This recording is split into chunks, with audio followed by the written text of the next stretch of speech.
This morning we have heard perhaps one of the most famous stories about David, or infamous as the case may be. It is the story, of course, of David committing adultery with Bathsheba. And I always find it interesting to note that, you know how in the Gospels, Matthew, Mark, and Luke in particular, the Synoptic Gospels repeat and mirror very similar stories in several places.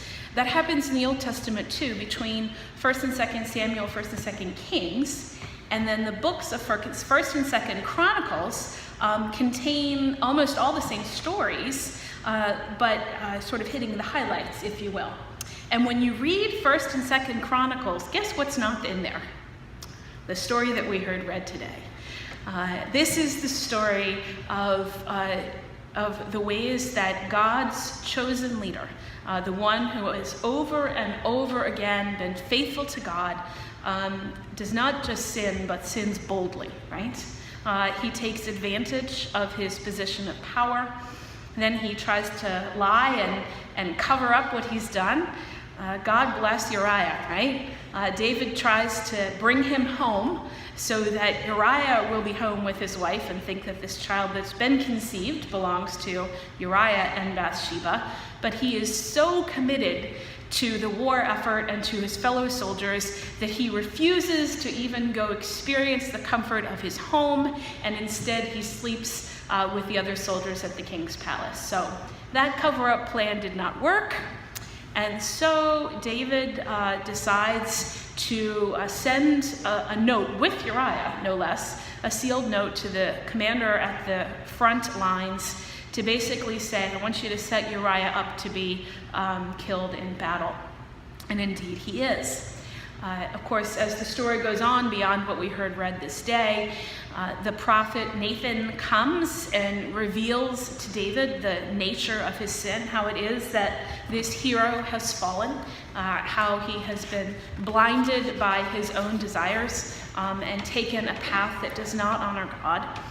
And ultimately, the child that Bathsheba gives birth to is sick, and David at that point throws himself onto the mercy of God, begs and pleads for this child's life, fasts and prays and covers himself in ashes. Unfortunately, the child does not survive. And so what do we learn? That one of God's chosen leaders, one who has been faithful to God through years and years of service, would experience sin on this scale. Well, certainly it tells us that if David can sin in this way, then all of us can sin in some ways. Who among us has no experience of making choices that we regret, of trying to cover up those choices? And who among us is anything but grateful beyond words for the mercy and the grace that is shown even to David after the scale of these choices, the scale of this sin? Whenever we find ourselves in anything approaching David's shoes, for whatever reason, great or small, we always have two choices. David ultimately does one and then the other. The first choice is to try and cover it up, as if we could make it go away, make it so it didn't happen. And the second is to throw ourselves at the feet of God's mercy, which is ultimately where David lands, which is ultimately the invitation to all of us. Isn't that amazing grace to know that there is no such thing as an unforgivable sin? That every time we turn to God, God is gracious and merciful, steadfast in God's love, and slow to anger. That God is gracious to forgive us whenever we fall and fail and seek to turn in a new way. And so as we get to the Gospel of John this morning, we find a story of grace. We find the story of the feeding of the 5,000. And this is a story that is one of the few that spans all four of the Gospels. As I mentioned, Matthew, Mark, and Luke all are called synoptic because they have so many similar accounts. similar timeline. Of course, the crucifixion and the resurrection spans all four, and a select few other stories, and this is one of them.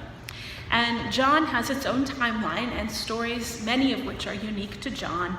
And so we hear this feeding of the 5,000, and it is one of the most probably well-known stories of the Gospels. Jesus is providing for the poor and hungry, both in a real and physical way and with spiritual nourishment. And then he appears on the water saying, I am. It is I, that we heard read, is best translated as I am.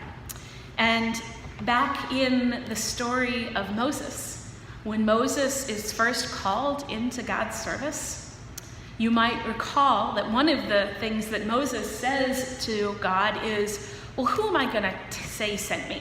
What is your name that I am going to say, who called me and sent me to do this? And God's reply is, I am that I am. The great I am is sometimes used as a name for God. And here, Jesus says, I am. Do not be afraid. And so we see this grace present in Jesus' provision, in Jesus' multiplication of resources into abundance.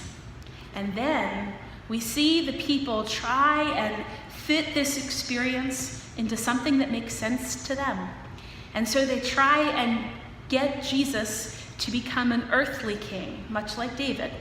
And Jesus instead withdraws so that he may spend time in reflection and prayer. When we think about the nature of grace, grace helps us to see more clearly, to see as God sees. Eyeglasses are not real old, right? They're about 400 or 500 years old, the earliest versions.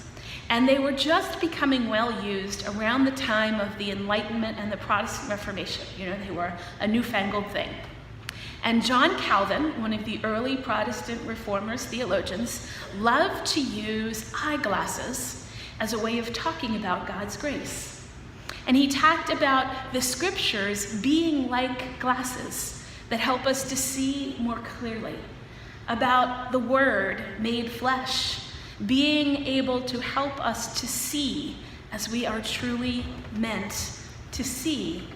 That when we come to the table and receive the bread and the cup, it is like giving us clearer vision, like putting eyeglasses of grace upon us so that we may see as God would have us. And how we see and what we see and how we make sense of what we see shapes our lives. It shapes how we see the world and therefore how we experience the world, whether we choose to look through the lenses of faith. I heard an example of this week on the radio in an interview with a politician from New Jersey. Can't remember his name.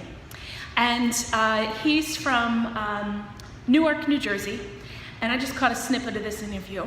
And he was talking about having been part of this community in New Jersey for decades now. And that when he first arrived in Newark and he started applying himself to being a part of the community that helped to improve things, and you all know the challenges that city faces in terms of poverty and crime and drugs and pollution and all of those things. And he was talking with a community leader. And she said, so what do you think of Newark so far? And he listed down all of his observations about all of the challenges that he saw everywhere around. And her response was, boy, you better learn to see better than that, or you have no hope of making any difference here. And she challenged him to see the places where there was cause to have hope, to see people who were working for change. And she said, if you can only see the bad, if you can only see the challenges, you're never going to be able to lead us into the hope. You're never going to be able to get to the places of goodness. And that really struck me. What do you think the disciples saw as they looked out over that crowd of 5,000? They saw an impossible situation, right? They saw that there were too many mouths to feed and not enough food to go round. Jesus saw an opportunity. Jesus took what was there and multiplied it into miraculous provision. This is what it is to see with eyes of faith. How do we choose to see? I was reading this week and came across a short version of the story of the founding of Habitat for Humanity. Many of you know this story. It was in 1976 when two committed Christians, husband and wife, Millard and Linda Fuller, felt a call to begin Habitat for Humanity International. There were not many resources, and there was a great need for affordable, decent housing for the working poor. They had a few tools and a small group of volunteers. Now, it would have been easy to ask, what is this among so great a need? But they had eyes of faith. They had passion for justice, grounded in the incarnation of Jesus, compelling them forward. Today, Habitat for Humanity serves as a clear testimony to the multiplying power of the love of God. Think about how many thousands upon thousands of homes have been built all over the world. If you drive down South Kirkwood Street after church today, you will see 5 Habitat for Humanity houses on that block and an empty lot where we're getting ready to help build another one. This year, Habitat in our community is building 15 homes. It's amazing what God is able to do when we are able to see through eyes of faith and hope and trust that our God is a God of abundance, of forgiveness, of mercy, of grace, of multiplication and miracles. And so I invite you to think about how you choose to look with the lenses of faith. How do you see clearly the depth of your own choices, right and wrong, good and sin? How do you lay those before God in the sure and certain knowledge of God's mercy and grace? How do you see whatever lies before you as an opportunity for the grace of God to work and to multiply and to become even more abundant? For this is the good news of Jesus. Thanks be to God. Amen.